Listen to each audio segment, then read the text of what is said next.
des bourgeons, stoppés net dans leur croissance. Cette année, la vague de froid du mois d'avril a fait beaucoup de dégâts dans les vergers et les vignes.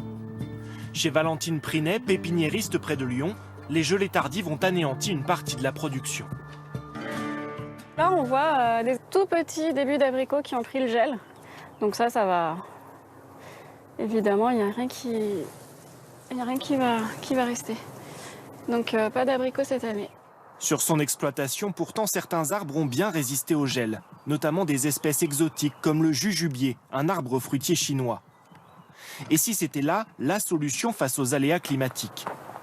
Planter non pas une, mais plusieurs dizaines de variétés dans le même champ, dont certaines résisteront mieux que d'autres aux périodes de chaleur ou de froid.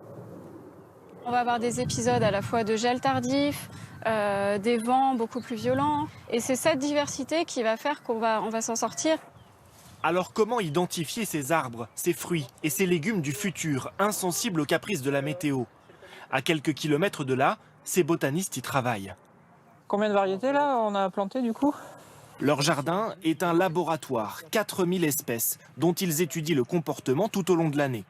L'information la plus importante, c'est la date de floraison de chaque arbre. Pour les pommes, mais c'est vrai de tous les autres arbres fruitiers, on va chercher à trouver les variétés les plus tardives possibles, c'est-à-dire qui vont vraiment bourgeonner le plus tard possible dans l'année, puisque plus elles vont attendre, plus on a de chances que les gels soient passés. Après, elles peuvent faire leur travail tout à fait normalement. Pour trouver ces variétés particulièrement adaptées au changement climatique, il faut parfois regarder en arrière, du côté des plantes anciennes, celles qu'on ne cultive plus depuis l'essor de l'agriculture intensive. Cette vieille variété donc, qui date de 1835, qui s'appelle QC, qui vient des Monts d'Or, au nord de Lyon, il n'est pas mort du tout. C'est la variété la plus tardive de pommiers qu'on ait ici, dans notre conservatoire d'arbres fruitiers. Cet arbre ne fleurira pas avant le 15 mai. À cette date, il évitera le gel, mais comment être sûr qu'il survivra à la sécheresse? Des chercheurs tentent de comprendre précisément les forces de chaque plante et leur fragilité. Dans ce laboratoire, ils vont recréer artificiellement les conditions d'une gelée tardive. Donc là, on vient de placer l'échantillon dans la freezebox. C'est une boîte qui fait du froid. Et on va lui faire subir donc un stress de froid. On va la congeler.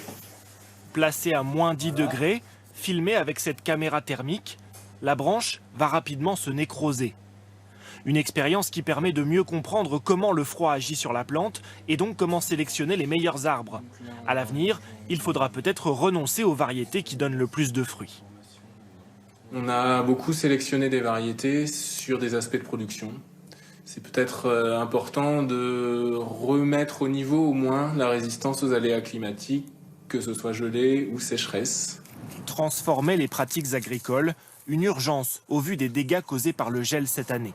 Selon les régions, 80 à 100% des arbres fruitiers ont été frappés.